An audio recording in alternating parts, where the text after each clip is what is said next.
And welcome then to Eurosport's coverage of the Tour de France today, stage 6 from Arras to Le Havre. The riders were trunked in their vehicles to the start at Arras from the finish yesterday, and of course one man who suffered last night and is not with us is the yellow jersey of Soren. So look at the careers on the front now, and they really are starting to go for this one, and they've been doing most of the chasing, because eventually we will go up and find the man in the lead, because the one rider out there on his own, Thierry from the Castorama squad, attacked after approximately 35 kilometres being covered. He got a lead at one point of 21 minutes at approximately 2 o'clock this afternoon.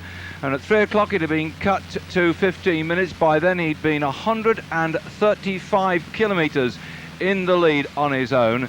About the same time as he was out there for that length of time, Fignon, his team captain, punctured and was left behind at that stage, though no doubt he will be rescued by one of the domestiques and brought back into the pack, which to begin with hadn't worried too much. So here we have the actual position as at now, that Hameling is at 10 minutes 20 behind Marie, Van den Abele at 12.25, and the peloton at 12.40. And we have now covered 215 kilometres. So that is the current position on the race, and the riders then really now keen to try and pull back that lone breakaway, but it's going to take some catching. We'll keep you up to date with the performance. My statistician here, Mr. Brian Montgomery, has worked out they've got to do something like 47 kilometres per hour to catch him if he averages 40 kilometres per hour to the finish. So, well, will he be caught? Will he stay out there? We shall have to wait and see. It's one of those guessing games, and Thierry, this is the rider soldiering on towards the finish, and if he stays right the way to the finish, he will have been out there for somewhere in the excess of 220 kilometres on his own.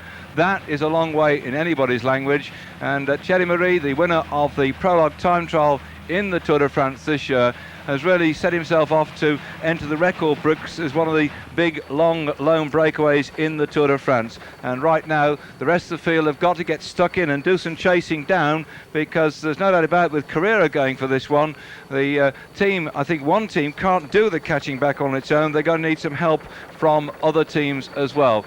The team cars beginning to move forward and issue instructions to their riders. It's not unknown for a rider fairly well down on general classification to pop off and set about getting his name in the record books and trying to catch one or two of the field napping. But to go for a long one like this one, as far as Marie is concerned, who is a short distance prologue specialist, I bet when he popped off, nobody believed it, because he certainly, not only did he do well in the prologue time trial in this start of the Tour de France, but of course he was the man who won it last year as well. In fact, he made quite a speciality out of prologue time trials last year. Thierry took the prologue time trial in the Paris-Nice, he took it in the Tour Hoogte-Vechte, and he took it in the Tour of Holland last year, and the Tour Hoogte, that being the equivalent of the Tour of Belgium, so he got that one as well. And he started this year in fine style as well by winning the Paris-Nice prologue time trial as well. So he's good at doing two on the trot, is this man Thierry, and the field stringing along behind him right now. There's a fair chance he can hang on out there, so that he can rank that, I'm sure, amongst one of his greatest successes. Though he's an all-round rider, we look upon him mainly as being a prologue specialist. I mean, he went and did the prologue in the Dauphiné Libert just about 10 days ago as well. So he's really been going well this year in the prologues, but he's really had to go now at trying to pick up the stage and add to his successes in the Tour de France as a prologue specialist. He also won the prologue way back in 1986 as well. The last time that Thierry won a stage in the Tour de France was in 1988, when he finished in 20th spot. So that's Thierry's records, or some of them. He's a man who's been around for a long, long time now. His first victory is coming way back in 85 in the Tour of Spain, when he won the prologue, believe it or not, when he finished second in the Grand Prix de Nation. So he's a great prologue specialist and a very fast man indeed, but now he's soldering on, and his team car's gone up to have a chat with him and give him some drinks and something to eat. The route today, there was just a couple of places where they were going to get sustenance on the way, 111 kilometres and 177, when the helpers on the side of the road line out with the musettes, the bags in which the food is, and the bottles. The sun has gone in a bit now, but it has been around about 25 degrees. It's a hot, sticky heat today, and undoubtedly it'll be dehydrating. And look at that punchy style.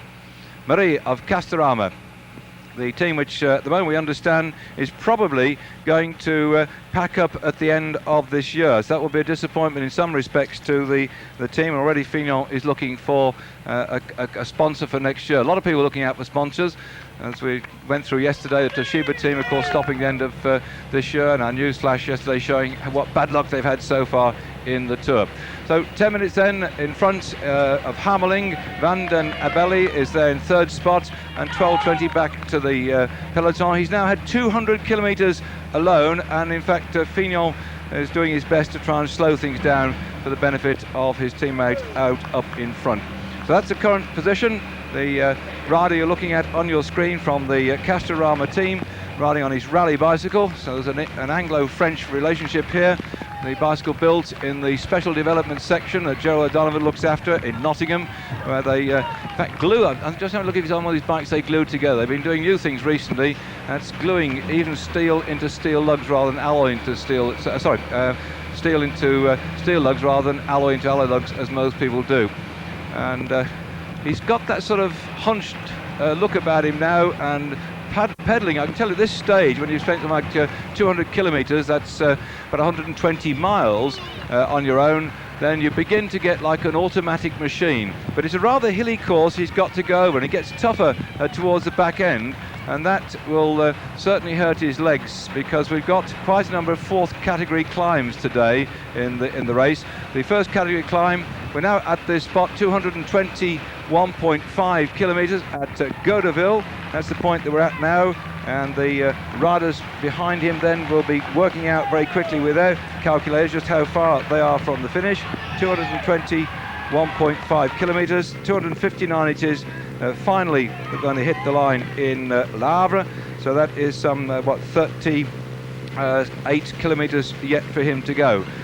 Hameling on his own. Well, this chap's had an unfortunate Tour de France. He was one that was upended the other day in the crash when they went into the barriers just closing the finish, when Darnans went down as well. There's some of his successes so far. 17 in the Étoile de Passage, and fourth in the Grand Premio way back in '89. So again, he's one of the domestique riders, and some of these chaps who are well down on general classification have been allowed a certain amount of freedom and a chance to show their expertise at long distance time trialing, because that's what it's all about today.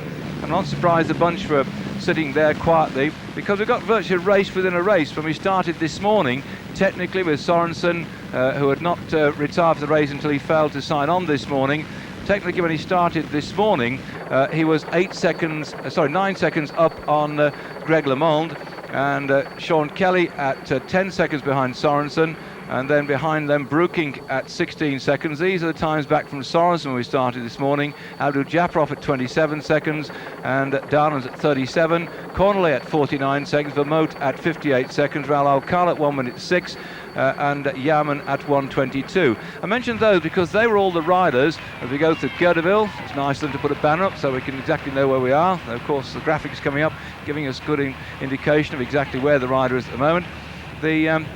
There we are, that's the Moto 1. It shows the speed. He's doing a steady 48 kilometres per hour, now back up to 50. So despite the fact he seems to be rolling quite a big gear here, that's a useful turn of speed as far as he's concerned. And the rider here, let's see, 25.5 miles an hour with my swift calculation. So he's doing just under 26 miles an hour on his own. And I know lots of time trials who go out and try and break the hour doing 25 miles inside the hour. I think they're doing it well. Well, this chap's keeping it up, and he's been going pretty quickly for the last couple hundred kilometres. The entourage behind having a good look at him, because you can see all the motorcycles with the pressman, the camera alongside, and of course his team car popped in as well to keep a look after him. They have two team cars, by the way, on the race, and it's up to the decision of the director sportive as to whether he goes forward and looks after a lone break like he's got there, where he calls up his number 2 car.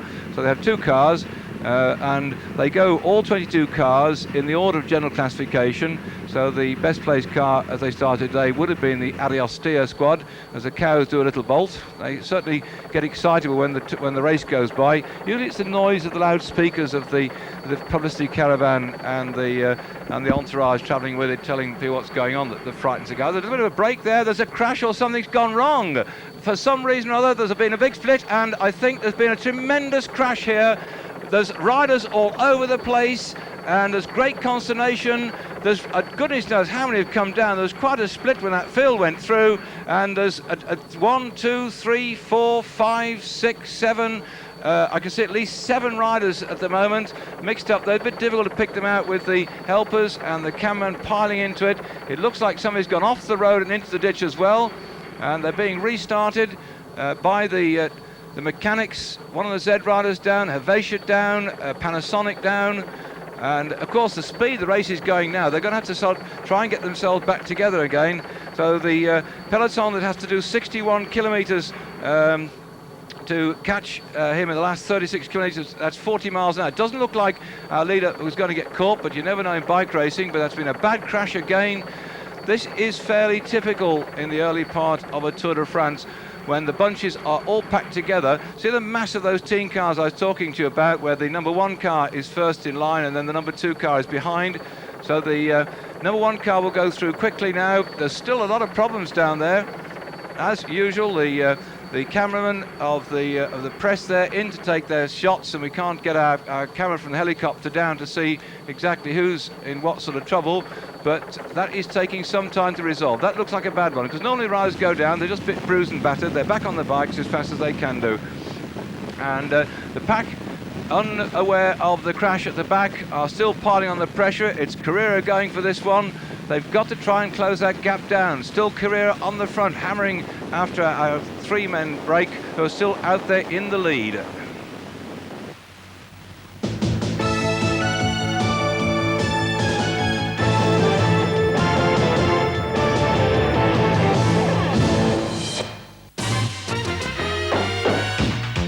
As a sponsor of the 1992 Olympics, Ricoh is building the world's first... The chase still on then, and Buckler coming through to do some help now, and it's some 10 minutes 25 seconds gap between Thierry Marie in the lead and the peloton, with Buckler now helping the Carrera squad. 2 similar colours of blue and white jerseys as they begin to go through and try and pull back that lone breakaway of Thierry Marie. And of course, wedged in between him we have some other riders as well, and they are desperately trying to either hang on to their position or get up to him. So the others there, Hameling and Van den Abele, are still not able to get up to join Thierry Marie, but they're wedged between this pack and the main rider up in front. So Buckler helping as well with Carrera. I hope the 2 rhythms can actually work well together. It's not often easy that 2 teams can work together successfully. It's often better to leave one team on the front and then another one take over. So perhaps what's happened, that the Carreras have now decided to ease back, and Buckler have decided to take up the chase. A nice wodge of blue and white jerseys on the front, and they're calling up for more help as well. Can see the field somewhat slimmed down by that crash, and the speed pretty intense at the moment. The riders behind the leaders at the moment, and the rest of the cows, this lot, are not going to take any notice at all of the gap at all. So the leader is Marie, then we got Hameling and Van der Bailey, and then we've got the main pack as such coming up to try and catch those lone breakaways. Into Le Havre with the number of the times they finished in Le Havre. This will be the 18th time actually they finished it. Serge Demier won way back in 1983. 1979 they had the team time trial here, and the TI Rally team won the stage that day. And way back in 55 the tour actually started from Le Havre. So it's seen a lot of times that the Tour de France has finished here. In fact, way back in 1911, Duboc won the stage, 1912 Borgello, 1930 Michelotto, 1914 Thijs, and 1919 Rossius, and 1920 Motiat, 1921 again Motiat, and 22 was Jacquinot. So a long succession in the early days when the Le Havre had the Tour coming into it, and there was a big gap then until 1927 when De Whaley came along. The Tour started in 55 from there. There's been a long gap really before we're going back, 83 the last time. So Le Havre, the place they're heading for, heading down southwest, heading down of course towards eventually the Pyrenees, where the big mountain climb will take place.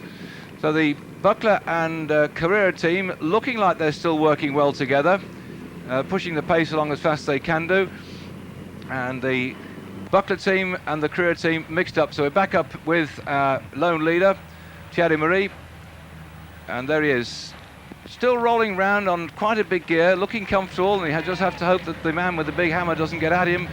Some cyclists, you can be going along sort of 20-25 miles an hour and all the strength goes from your legs, particularly if you've had no real respite. He just had no chance at all to ease back from the day's long effort.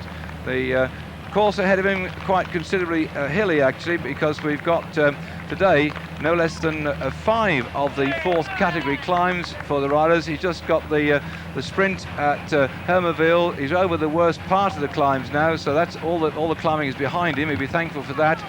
Thierry Marie still in the lead. The early part of the race today, when we had the first sprint after 21.5 kilometres at Clencourt, the first sprint was run by Abdou Japarov from Museo, with Ludwig in 3rd spot. That helped Abdou Japarov to get 6 seconds on the bonus time, so he's edging himself up the general classification, because when we got to the second sprint after 158 miles, Thierry Marie took that one because he's off there in the lead. See how he just pushed his crash hat back to let the cool air go onto the front of his head. That's why they prefer this sort of hat, and that's Kelly Solleville going through for the Carrera team. So he just pushed it back to get some fresh air onto his head. 199 just gone through. Weyben Vestra from the Buckler squad. So I was picking up the information so far today. Those sprints, when Murray got the first one, because he was so far in the lead, as Edward van Hooydonk going through. The second over the line being Abdou Japarov, so that's another 4 seconds he collected, which gave him a 10 seconds bonus so far today. So we'll keep running down on the happenings this morning while watching this colourful blue and white string do its work at the front. Olav Ludwig took 3rd spot, 2 seconds. Sean Kelly, who's desperately trying to pick up some vital seconds bonus, actually finished in 4th spot just behind Ludwig, trying to collect himself some time bonuses, because when we set out this morning with Sorensen not going to ride, then Glamond would technically be the overall race leader. He hasn't taken the yellow jersey, he wasn't going to do so, and Kelly therefore only 1 second behind Glamond. If he'd have pipped the sprinter Ludwig for the post there, he would technically be in the lead by 1 second over Greg LeMond. So Kelly was 4th on that second sprint, and of the 3 climbs that we've had as the Buckler and the Carrera team still work away at the front there. On the first climb over the Côte de Mianet, Murray was over there first, as he's going to be all the way through on all the climbs from then on, because he's so far in the lead. De Klerk in 2nd place, and then Renan behind him. So the performance by De Klerk certainly helping him on that spotted jersey, because he's leading at the moment to the King of the Mountains, and the other chap challenging him at the moment, Cravelet, was nowhere to be seen. So over the first climb, he's in 2nd place, Renan being in 3rd. By the time we got to 145 kilometres, the Côte de Stade, again a 4th category climb, and it was Thierry Marie over in 1st spot.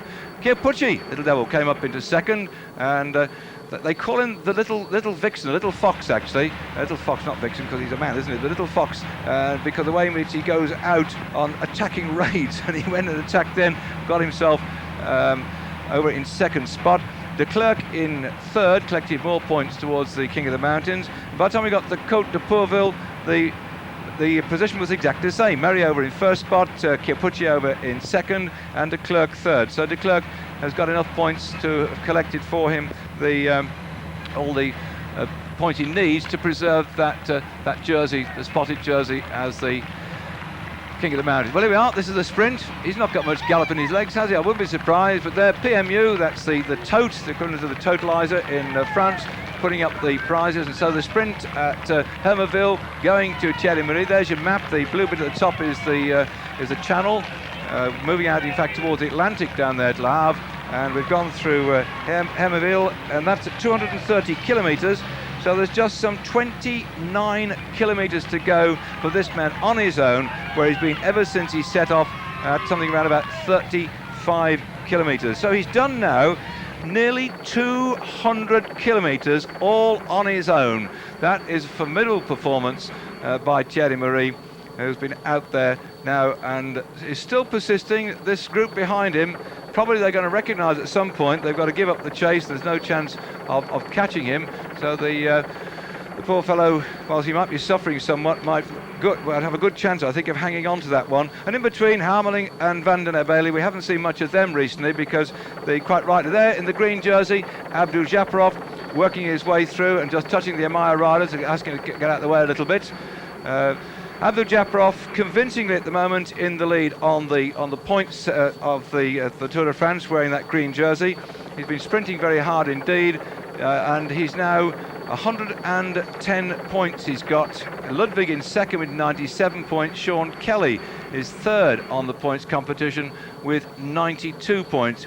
Kelly finishing yesterday down in 8th place after those crashes. It really was like green bottles dropping off the wall. One by one they were coming down. A lot of trouble, of course, with central reservations, and there's been some concern about the way in which riders have to go in at fast speed through towns with those sort of blocks in the middle of the road, but you can do nothing about it. And of course, touch your wheels and down they go.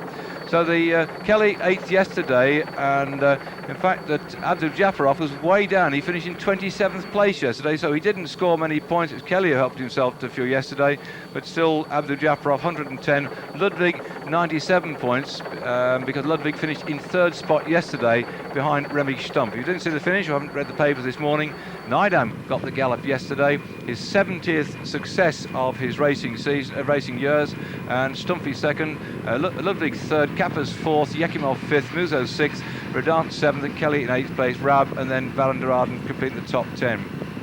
Well, the riders here, still the two teams, Buckler and Carrera, beginning to work at the front. It looks like Bunyo's team are trying to come up there as well.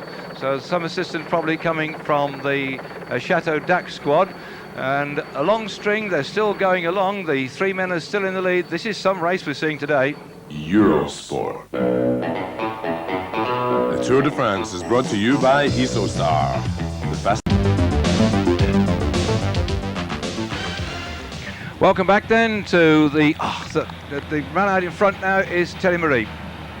And Thierry Marie on the front, as he has been right the way through for the, well, he's going off at 35 kilometres and he's still out there. Thierry Marie pressing on towards the finish. Calculations being done here by my statistician, Mr. Brian Montgomery, who says he's got, in fact, to maintain this speed, and the peloton maintains its speed, and he still have a lead of something like 5 minutes 30 at the finish. So if it all stays in present state of play, then he's on for a win. But bike racing isn't like that. A, the peloton goes faster, and B, the bloke on the front begins to feel really like his legs are seizing up. He's averaging still 48 kilometres per hour. There's a little clock on the left-hand side. 25 kilometres to go from the finish. So he's not got far to go. That's just on about 15 miles left. That's not long in the saddle after the way he's been going. See how he's putting his hands now on top of the brake levers to get a different position, because even though the experience they have, these riders, of riding many, many miles, in fact many of them will race over 10,000 miles in the year, still you can get the vibrations coming up through your hands. And the brake cables on the brakes at the front now don't go over like they used to many years ago, straight out the front of the levers and over the top of the handlebars. They have the brake cables that go alongside the actual levers and then go into the handlebars. They're taped onto the handlebars and pop out near the centre of the stem. So it leaves what they call the aero brake system. So it leaves the cables free off the top, so you can rest your hands on top without actually knocking the cables about. Although you will see in his case there are some cables popping out at the side of his brake levers when you go back to him, and that in fact is his gear mechanism. The chase is on, and they've probably got the message now from their team. And look at the speed of that bunch. A long string, that's what they've got to do all the way to the finish, and they should be capable of going down to the finish at a consistent 40 miles an hour if everybody of each team is prepared to have a go on the front. Thierry Marie will be struggling to do 25 miles an hour, and a bunch can really eat up the gap, and this is going to be bad news. We haven't actually seen Harmeling and Van den Bailey in the between the coverage recently, but I wonder if they're still hanging on in there, or if they get the message, because if those two can't really cross the gap and get up to Marie and help him, they might just well wait for this train to come through. Still Carrera and Buckler working together. This is quite novel. You don't normally see two teams mixing it together. They're obviously, of course, out for the interests of their best men, and as far as Buckler are concerned, they're not really well placed overall on general classification. Eric van der Aarden is their best man in 10th place, and I think they've got to look after his interests anyway. He's only sorry, that was yesterday's sprint result. Looking at the wrong bit of paper here. Let's see where they got the Bucklers man. No, they aren't too well. Oh yes, van der Aarden, sorry, 31st overall, 2 minutes 13 down. Looked at the wrong column. Van der Aarden 2 minutes 13 seconds for the Buckler team, but of course they're looking for stage victories, Buckler, to add to the one that Jelle Neidem got yesterday, when in fact that was his 70th victory. Because last year Jelle Neidem had 14 victories, including the stage in the Tour de France from Vittel, to Vittel, and this year now he's added to that one for Reims Valenciennes, the fifth stage of the Tour de France. He had 6 victories already this year, Neidem from the Buckler squad. Second and fourth stages in the Tour of the Mediterranean, and the second and fourth stages of the 3 days of De La Pin. In 1989 he had 15 victories, including the 14th stage in the Tour de France, and way back in 1988 he took the 5th stage of the Tour de France into Levin, and the year before that, in 1987, he took the prologue. So very fast man indeed, the winner of yesterday's stage, and I think that's the tactics at the moment, that they want to try and get Neidem back up there, and of course Van der Aarde is a very good bunch sprint finisher as well. Maassens, their other fast finisher, has been suffering for the Buckler squad with stomach trouble. Hello, what's this then? Kelly? No, he doesn't. No, it's Van Aert isn't having a little go. So Tessa, of course, what's the gap? 7:35 is the gap now. Well, that is interesting, as the gap then 7:35, and it is Sean Kelly. I'm mixing with Van Aert every time, I should know better than that. And Chiappucci, well, what's going on here then? Because these two have a little go at the front. Claudio Chiappucci and Sean Kelly. This is the most unusual tactics. Chiappucci certainly is a bit of a rebel. He does unusual things. I can't think why he's broken up the rhythm and gone off down the road, and Kelly's decided to nip across and sit on his wheel. This is surprise tactics. They've been swallowed back up again by the bunch. That'll break the rhythm of the chase, but it shows that Chiappucci, little devil, will go for anything. Last year he really found his feet when he took the yellow jersey in the Tour de France, because up till then he had not been a rider that anybody took a lot to notice about. He's a reasonable, successful chap, of course, but last year when he went away with that 4-man break, a very cheeky move it was on day one, when they gained 11 minutes, Barr, Maassen, Pensek and Chiappucci. Chiappucci eventually took over the yellow jersey on stage 12 and kept it right through to stage 19. It was only the last 2 days that Le Mans managed to topple him, and he rode way above himself, and since then, of course, he's gone on from strength to strength, and he's surprised quite a few people. This does happen once you start getting success in bike racing. You begin to believe in yourself, and Chiappucci, who's had an extremely good year as well this year, because of Milan San Remo he got first place, and the Tour of the Basque Country he won that as well. So Chiappucci is really having a go at this Tour this year, and they never know quite what to make of him, because he does some unusual things, and that was unusual. Well, it looks like the Buckler mainly have now taken over the front of this this chase. Just there's the odd career rider in the midst of it. We're back with our leader, still out there, and he'll be picking up the signs as he goes on through. He knows exactly how far it is. He's got all the encouragement from his team car away behind the pack here. And of course now one of the chases coming on here, because my statistician Mr. Montgomery is finally giving me a bit of paper. So if Thierry Marie wins by 4 minutes and 15 seconds, he's 1:19 behind, and he's already got bonuses as well, so he's actually 1:07 behind. Therefore he takes the yellow jersey by 3 minutes and 8 seconds. That's a complicated one, but he's losing about 7 seconds per minute at the moment on the way down in towards the finish. So it's touch and go, and he really could be riding himself into the yellow jersey. That is a great performance, but he's struggling very hard indeed. There was that third sprint then, That was Marie took the first one, so Kelly and Kierpucci. Kelly got himself 4 seconds. That's where they're flying off the front four. I'd lost sight of the sprints because of the trying to keep track of this man at the front here, and it's all happening. So Kelly got himself those 4 seconds. Now, if they swallow this man, if, says he, and if they all come in together, then technically Kelly, if my calculations are correct, will take the yellow jersey. If the world were full of ifs and buts, and goodness knows where we'd be. Miller at the back here having a talk to the doctor. I wonder what's gone on with him at the moment. So Robert Miller having a bit of attention. We're back up with the helicopter. So complications of the day coming in thick and fast, with the route of the riders taking down very, very close indeed to the sea, because after they came through Abbeville and Dieppe and came right along the edge of the coast, they've turned a bit inland now, Goderville being inland, and they're heading straight down southwesterly direction towards Le Havre, towards the finish, and the field still behind them. Probably the team managers are beginning to get a bit upset if they can't pull this one back, and somebody's going to have, I'm sure, a committee of inquiry afterwards as to why it was that they allowed one man to get so much lead and stay away in such fine style. So the field still hammering after him, and it's all not over yet. All his legs are beginning to go. He really is struggling. He's got himself plenty of points during the day in the collection of the sprints. He's got himself some points in the King of the Mountains. Not that that'll be much use to him. He'd have to really get in that yellow jersey.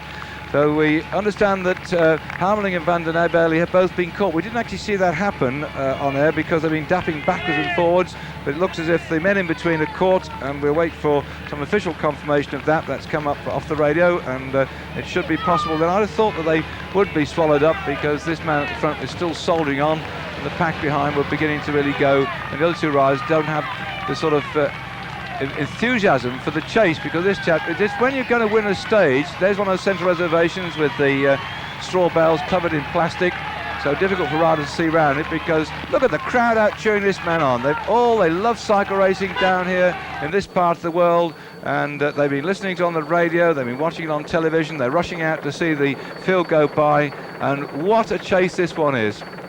The Stringer run, look at the speed of that bunch. They still are hammering after Thierry Marie. It's a long string and it's still very fast, and Kelly, now having collected those 4 seconds bonus at the last sprint, must be very pleased with himself. But the pack are thundering after Marie. There's a gap. It's come down now to 6 minutes and 54 seconds. Eurosport.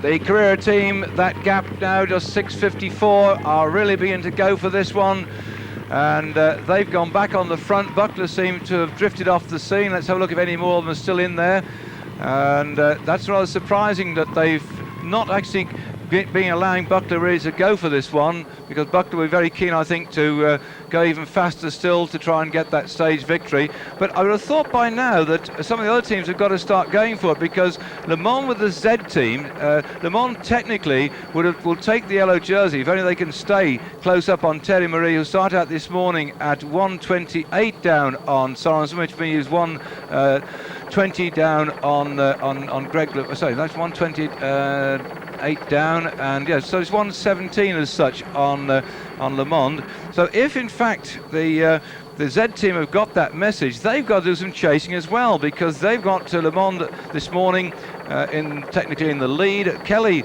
for the PDM team, and then Breukink in behind him. So those must be the teams that have got to do something. Carrera have got Abdul Japarov, who started this morning 27 down on Sorensen. That means him 19 seconds, and he's been sprinting to get himself some bonuses as well, so he's got 10 back. So he's actually got only 9 seconds, and technically until Kelly got that one, he looked like he was closing on with Kelly as well. All very complicated, so no wonder Carrera were chasing, but I'm surprised that PDM nor Z have got their forces together at the front, because they're also going to be the losers if the Castorama rider stays out there on his own.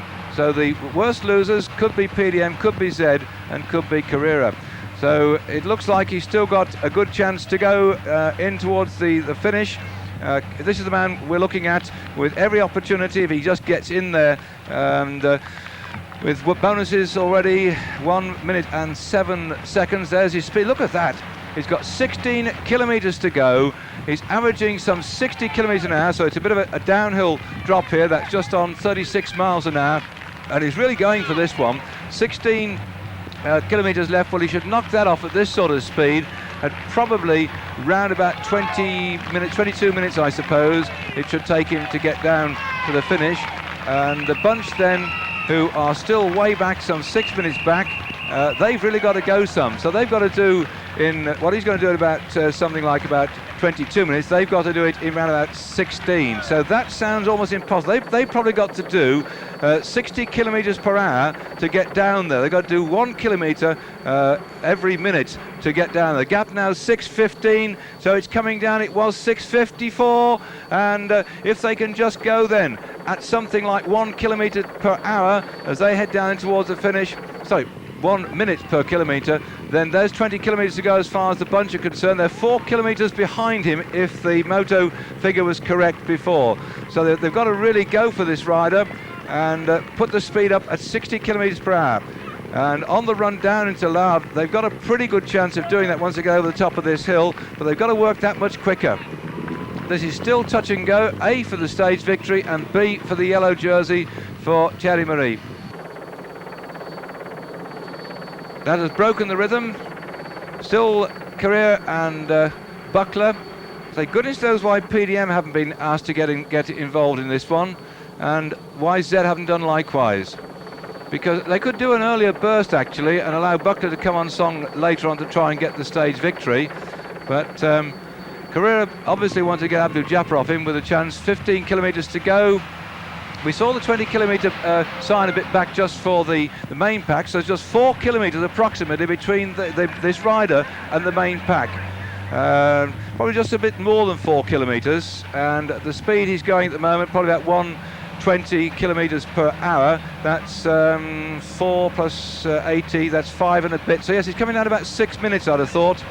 The gap coming down is probably only 6 minutes in towards the finish. So as far as he's concerned, to preserve the gap, but they're eating into it all the time. So the gap now coming down to about 6 minutes. Look at the expression on his face. This is a pack. Well, talk about letting the grounds go after the hare at the local greyhound track. This is what's going to happen from now to the finish. They've let the hare go, and the greyhounds have got to go for it. And the greyhounds at the moment, I think they're going to lose this one. The man pulling the wire at the front will make his hair go a bit faster just to keep away. Am I beginning to move forward as well? Well, they've always showing towards the end, not as a group, but just firing off 1 or 2 riders. That's Quevedo. He's always up there towards the end, that fella. Quevedo's pretty well certain to try and have a bit of a flurry towards the end of any of the stages we watched so far. In fact, the only one that we've seen of the Amaya team do this, but of course they're specialists in the mountain, and that's what they're looking forward to. Particularly Fabio Parra is their big hitter for the mountains, and Fabio Parra for the Amaya squad at the moment down in 68th place overall, something like 248 down on the previous yellow jersey, 240 down on Le Mans. There's one of those nasty islands where they seemed to have trouble going around yesterday. They've all got round safely from the point of view of our helicopter shot. And the field not so concerted now in its attempts, because they're one at a time beginning to get different riders in at the front. So that could help this rider if they can't get going as a consistent string of one team. The rhythm breaks a bit. He's doing a steady 50 kilometres per hour, 13 Ks to go. Well, look at the crowd that's turned out cheering him on his way. Thierry Marie then comes from Benouville, and on the 25th of June, let's see, he was some, 8 years of age. So he's now hit the 28 years of age. That's a very good age for bicycle racers. And back on, Castorama have gone on the front. This is the Castorama blockage, trying to get right across the road. Look at the Castorama team. There's Finon at the top of your picture, and the rest of the Castoramas have come 1, 2, 3, 4, 5, 6 of them. They've gone shoulder to shoulder. Tonton Tapi's attacking on the left-hand side down the road. Castorama have come on the front, and they really are putting a block on. Look at that for bike tactics. They've all infiltrated. They let the Bucklers have a go. They let the Carreras have a go, and Castorama now have gone on the front like a cork being put into a bottle to stop the fizz coming out. But they're certainly not saying goodbye to that one, because tripling down the inside, John Carlson from Tonton Tapis has gone for it. Carlson slipped away on the inside. Well, he'll be no threat. I think Castorama won't mind the odd Ron rider going away like that, because on his own he'll find it very difficult to pull back Marie over the end. It's got to be a concerted effort by all the riders to pull back Thierry Marie, and the worst gone round the Castorama camp. Fignon's back on after his puncture. Let's go to the front, lads, and put the cork in the bottle. Well, they've done that, and Marie will be thankful when that news gets radioed up to him that this is the attack down the gravel, nearly chopping the toes of a couple of spectators as Carlson took off for Tonton Tapis. And the rest of the spectators itching backwards towards the ditch behind them. It's one of those things, stand back to take a photograph and you walk into the wet stuff. Beautiful sunny day it was early on this morning, but now a bit overcast, good conditions. 5:59, I thought it was just inside 6 minutes. Back to Carlson, and he's only got maybe about 10 seconds on the main pack, so it's still just over the 6 minutes as far as the bunch is concerned. Castorama neatly putting the brakes on. And I don't think that's going to last for long, though. They're going to start bombing around the Castoramas. Who's doing it this time? Yes, back again, Buckler and TVM.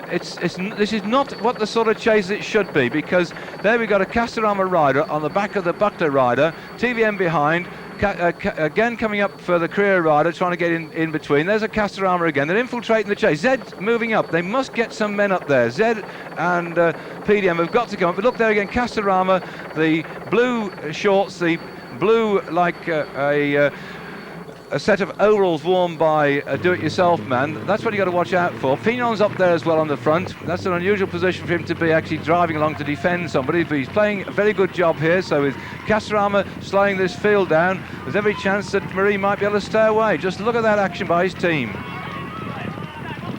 Eurosport.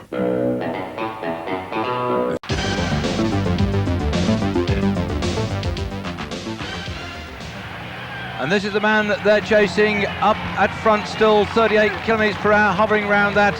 And from this point, it's not too hilly. Can he hang on in there? The Castorama team have been doing a wonderful blocking job behind him. And the field is all spread out in one long line. That shows that the speed has gone up again, but it's still not team tactics that's doing it. It's individual riders, and once they've had a go, they ease back there. The Tonton Tapis rider, John Carson, has had enough, so he's gone back. And the field once more slowing down, and TVM begin to go. So the Castorama tactics were great, because he'd been losing somewhere about 20 seconds every minute. You know, he's going for as many times. We're going 20 seconds slower than the bunch. And now that slowed it down. He's only been losing 8 seconds per minute in the last 5 minutes or so. So the action of the Castorama team gave him a little breathing space and held his lead. So in fact the bunch were going no faster. Whoops, look at that. The bike spread around the motorcycle. Gendarme up front, Cameron behind, and they whistle round, because the bike riders can actually throw their bikes round a bend and lay it down further than the chaps on the motorcycles can do. A great big heavy motorbike. I remember once in the milk race in England going down over one of the mountains that one of the policeman motorcyclist got mixed up with a bunch, and he pulled his bike off the side of the road and stopped. He was just too dead scared to go down at the speed the bike riders are going around the bends. He just couldn't control his bike the same way. Those are desperate tactics riders take, chopping corners, laying the bike over to gain extra speed. And that's what it's all about. These little drags will certainly help Thierry Marie, because the speed of a rider on the climb is not much better. There's no tactics going on. 10 kilometres for this one man on his own. Oh, can he hang on in there? So he's only got something like about, what, 12 minutes or so of racing ahead of him. And he's desperately struggling to win the stage and could well take over the yellow jersey. Shadow Dax launching off for it. And then, surprising enough, RMO going for this one as well. So everybody's deciding it's time. They went. This is Thierry Clavelet, who likes where the road goes up, to go for it. Clavelet looking back, and he's a useful punter on the hills, ex-King of the Mountains in the Tour de France. So he stretched the field. It's broken up, though, because they're all coming left, right and centre. The speed is up, but it's not the sort of speed where one rider relays another one, and the riders on the front are going to find that they're going to need somebody else to come through. Just one man on your own, all you're going for at this rate is probably a second place. But on the tricky roads in the town, this is ideal for one round. The field can't really get his act together. They probably left it too late, but you never know the speed at which they're going now. Thierry Marie, let's hope he sticks in there. Let's hope his legs don't go to rubber. Every bike rider knows that you get a chance, you think you've got the success, you're going in to the finish, and suddenly the man with the hammer gets you, and all the strength goes from your legs. But right now, this pack then behind him seems to be losing their enthusiasm for the chase. And they've got us. There goes the champion of Italy himself, Gianni Bugno. He's always prepared to have a go for this one. And if they catch him, then Abdul Japarov, who took a first and a second place in the first two sprints early this morning, earning himself 10-second bonus, will be very happy. Zed's going for it as well. And Bugno, very quick indeed. Bugno, no great threat overall. He's lying in 54th place, 2 minutes 37 seconds down this morning's time. But Bugno wanting to get a few vital seconds, because the bonus time as well on the end is 20 seconds for first. That even helps Marie as well. Then we go down to 12 and then 8. So we've got the bonus as well at the finish. So the finish bonus, it could help Abdul Japarov if he gets past there. Kelly, of course, will want that, but they have got to catch Marie, who at the moment this morning behind Greg LeMond, only 1 minute and 17 seconds. Marie already getting himself those time bonuses on the way in. So this is going to be very, very close indeed, and the calculators are going to be working like crazy. Bear in mind then, as I say, the first man over the line getting 20 seconds bonus, and that could well go to Thierry Marie the way he's going now. Woof, what a race we've got. As ever, the Tour de France living up to its reputation as the greatest bike race in the world. You could never predict this one. It was an open book as far as who was going to win the race. Everybody was predicting this man or that man or the other. Nobody thought Sorensen would get the yellow jersey until he crashed out with that broken collarbone yesterday, or cracked collarbone yesterday. He looked like set to keep it all the way down to at least the time trial stage on Saturday, or maybe even down to Pau. But the riders now still hammering after this woman on his own, perhaps his last drink, because he's got to concentrate now and work very hard indeed. Those extra seconds bonus in 20, 12 and 8 still ahead of him, and he's on his way down. The chase is really on. Look at this, they're really going for it.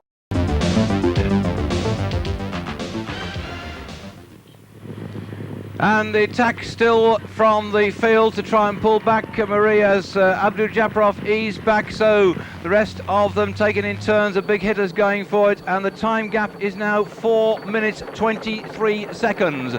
Thierry Marie lead over this pack of riders, 4:23. Getting down to the closing kilometres of this race, it is still very much in the balance. Marie, who started this morning at 1 minute 17 seconds behind LeMond, and the pack here recognising they've got to close up on that man. LeMond is also in the chase. That's LeMond on the front. There's Kelly behind him. There's Abdul Japarov. That's Bugno just drifting off the front. What a group of riders we have got here, because that's Kierpucci's done his bit. Kierpucci going through. LeMond's going through. Sean Kelly's going through. Oh, this is real classic bike racing. Some of the top men in the world are here at the moment, and so with Kelly there with the bonuses, he might well take the lead if they can catch that man and not get Abdul Japarov win the sprint. But that's going to be very difficult indeed. There's so many imponderables right now. The old computer will be working flat out at the finish, whilst Thierry Marie still presses on, and that is going to cause some trouble here, I think, because Abdul Japarov has missed the wheel. Kelly's going to find a wheel. LeMond's going to come through. They're going to need Bugno and someone like Fondriest, I'd have thought, to come through at the moment, because Fondriest has got a lot of towing power. We haven't seen Ludwig move through yet. He won't want to do much in the chase. He'll be looking for some points in the sprint. But yet again, one rider chancing his arm. Marie still struggling out in front. The gap last we heard 4 minutes and 23 seconds. Well, they called Thierry Marie the Viking, and I don't know right now whether he's in an attacking mood and going to plunder the spoils of victory, because this lot are still after him.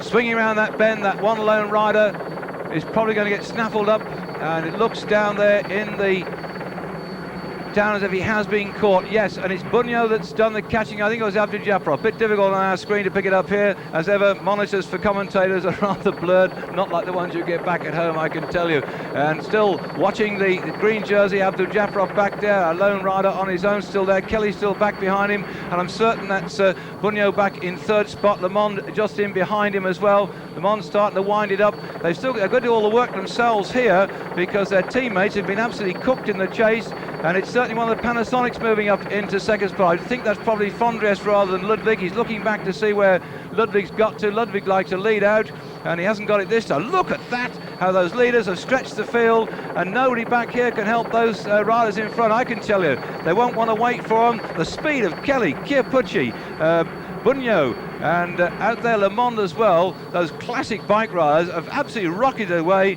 and don't you think they've been racing now on this stage for something round about in excess of 250 kilometres after that one lone rider, Thierry Marie, that went away after only 35 kilometres, just joined the programme. He's been out there on his own since around about 35 kilometres have been covered, and when he gets down to the finish, he'll have done something in excess of 220 kilometres.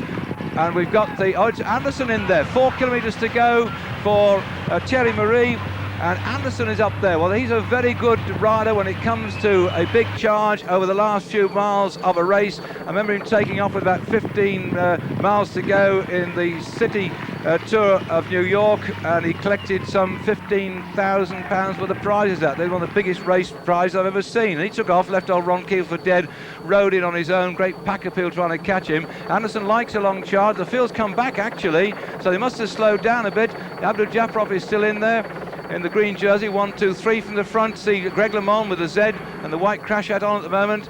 Where's Sean Kelly? Kelly is on the wheel of the second man in line, which looks a bit like Chiappucci to me from this position here. So the big hitters are still there. Anderson has gone back into the pack, and here then with some 3.5 kilometres to go down by the seafront at Le Havre. It's a dead straight 50 to 500 metre finish as far as he's concerned. Everybody coming in off the beach now to cheer this rider through.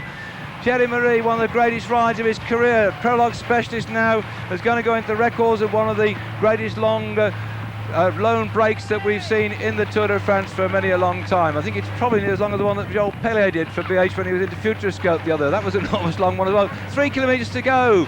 They're coming down all the time. Just 3 Ks, that's round about what, just under 4 minutes of riding. Can he hang on in there? Can that bunch come up to him? And this is the bunch behind. And when we see if they've got up to the banner, I think the next one they're going to see is likely to be the 4K to go. If they're within 1 kilometre of him, that'll be a minute and a bit. They've got to get that close to him. They've got to sense him and see him. And still they can't pull him back. And still the attacks are coming one after the other. This is like Ariastier having a go for this one. 3:15, the gap coming down. Ariastier without Sorensen firing off their riders as well, determined to try and get some success out of this one. So Ariastier going for it. There's Bruno Kengelata of the Ariastier team, launching himself up, and the sea cars down there in front of him, but still they've got to go down over the top and see the seaside before they get anywhere near Thierry Marie. So Ariastier has faded somewhat. Still Carrera's coming back into the front of the field to try and wind things up. Klaas beginning to take part in it. He's right down on the front. Can't be far now for the next kilometre banner, and there it is. So just 2 kilometres to go, and the field are not yet on the front. There's a chance he can get it, but of course the big thing is, as he started this morning, 1 minute and 28 seconds down on Sorensen, but as Le Monde is the overall technical leader now, 1 minute 17 seconds. He's already collected himself some bonuses on the way through as well, around about 10 seconds of bonuses, so it's going to be touch and go. He's going to get 20 seconds as well for being first over the line. There's a chance that he can still get the yellow jersey. The rest of the pack then, concerned about that. Of course, there's also those vital sprint bonuses over the line for second and third if they don't catch Thierry Marie, because over the line there'll be 12 seconds for second place, 8 for third, and that is certainly going to help Kelly, if Kelly can get second place. And of course Abdul Jafarov, who's been collecting himself some points all day as well today, he and Kelly are going to really have the bags on at the moment. He's got so far bonuses of 10 seconds so far today, so he's collected 10 seconds of bonuses. Sean Kelly's only got 4, and this morning Abdul Jafarov was, let's see, how far was he behind Sean Kelly? He started out this morning, Abdul Jafarov, he was some 17 seconds down on Kelly this morning, so that just behind Kelly at 17 seconds, Abdul Jafarov, and 18 seconds behind Greg LeMond. He's collected another 10 seconds bonus, he's back at the moment. That puts him very close indeed. Abdul Jafarov might well get second or third place if this man hangs on to the finish, as I think he will. Sorry I'm making it awfully complicated back there, but we're trying to work out who's going to be second and third on general classification, apart from who's going to be second and third at the end of this race. Tour de France this year, full of drama. That crash yesterday that took out Sorensen. Not unknown in the past that we've had riders wearing the yellow jersey go out, and they put their hands together now. He's been there, look at that, 6:37. Thierry Marie then onto one of his finest rides ever of his career. 6:37. Well, he's taken the yellow jersey in the past when he's gone, of course, and won the prologue in the time trial of the Tour de France. He's done that a couple of times now, but on a lone ride like this one, this has got to be ranked amongst his best ever. And as he comes in towards the finish, we'll have to watch that time.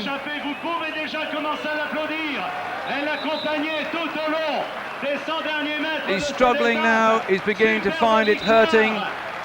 And watch the time as he hits it, the clock on the right hand side for the gallopers behind. This is going to be touch and go. 6:38.27. He's got the stage. Has he got the jersey down that long straight?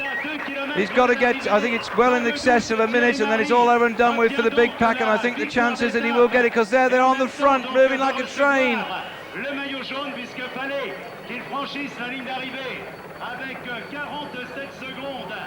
So it could be that he will take this one, because that's certainly there. Look at the right-hand corner, 28.29. It really is going to be a cliffhanger, this one.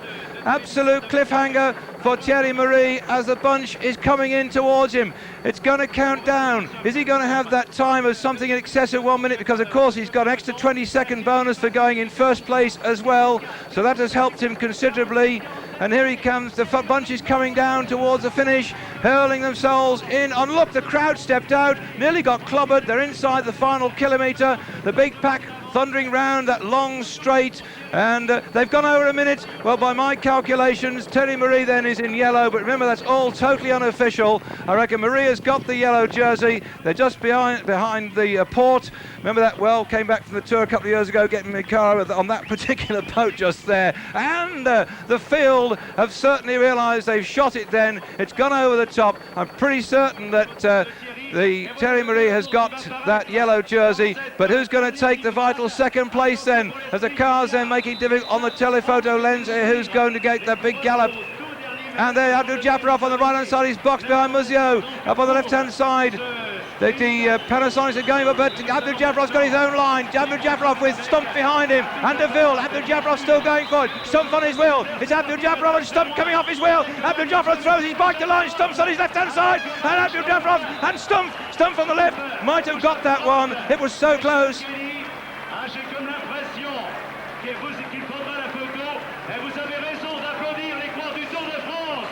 1:53 the gap. He certainly has the yellow jersey. Wait for the official verdict on the sprint between Stumpf and Abdul Jafarov. They repeated the sprint which they had yesterday in fine style when they came in, when Nynam had won the stage. Big Remmig Stumpf throwing his bike at the line. He got second yesterday, and back there behind him was Ludwig, but because the man in green was not in contention with the sprint yesterday, but this time.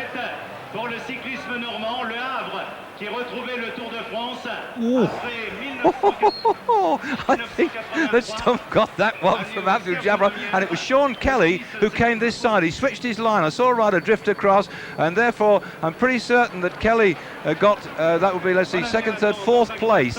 Kelly switched, he came right off the wheels. Let's look at this one again. There in the green is Abdul Jafarov.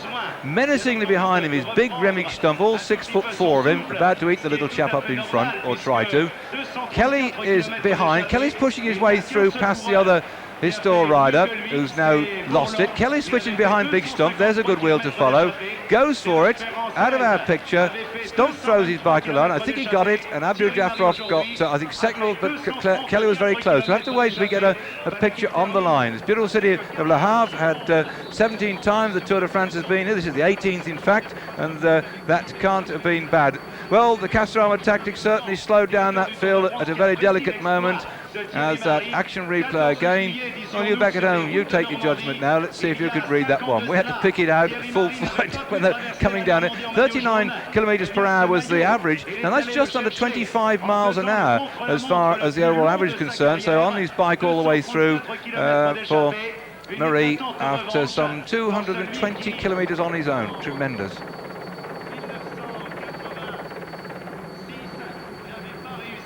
There we are, this is what I'm waiting for.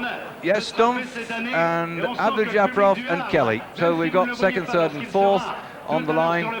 and that satisfies us because, as I say, a bit offline the left-hand side when Sean was going. But what fine form though Kelly is in.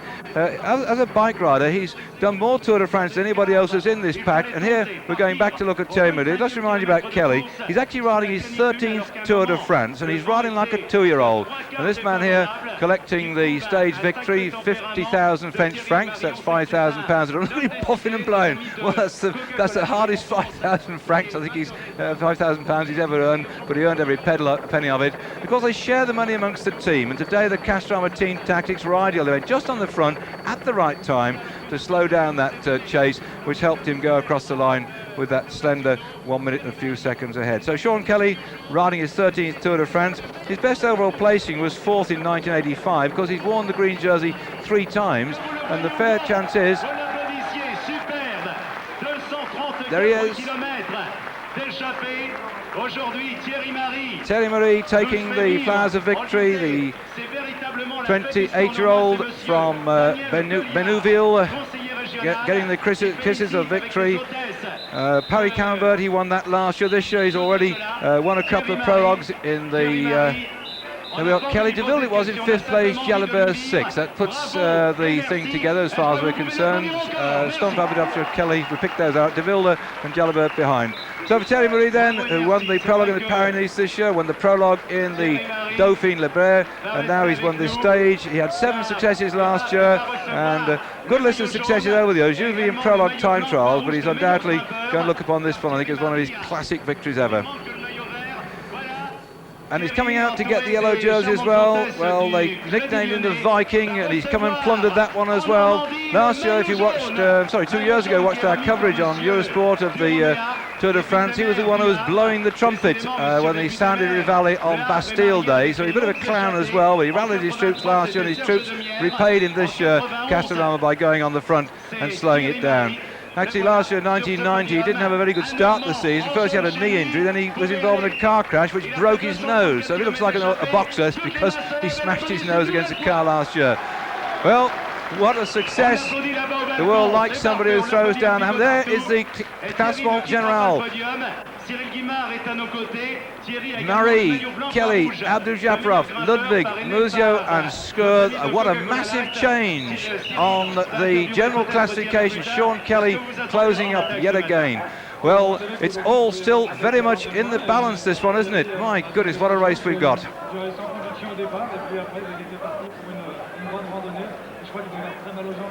And as Thierry Maury has a welcome drink, the chance now for the press to interview him, and I should think I know he's got anything to say after all that effort, but he's going to have to relive this one for some time.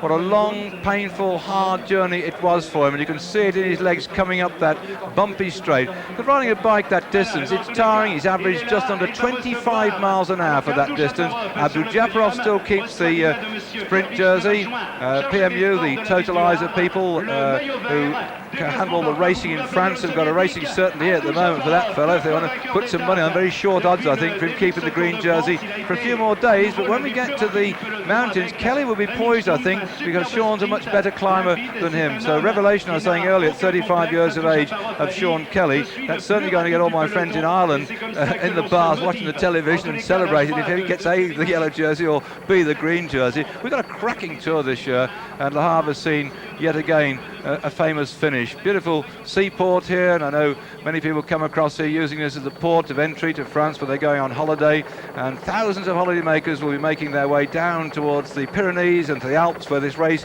goes on, because we've got stages right the way through, 22 of them in all, before we get back to Paris and see who's going to be the worthy winner. Chiappucci being interviewed again, and what a character. He's been really giving it some stick again today. Of course, the concern is if you keep charging off like he's been doing, Argentin behind him, then if you go galloping off like that, it doesn't incline to take out some of your strength. Once you're on the rise, you don't see much of them for a long time. They sit in and wait, and they sort of pop out at the right time and show themselves at the front.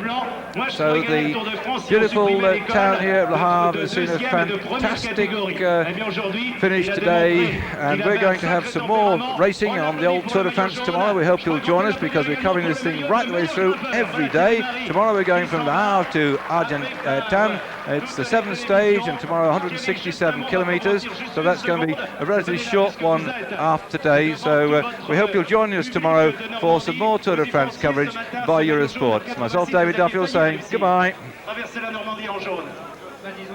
Eurosport.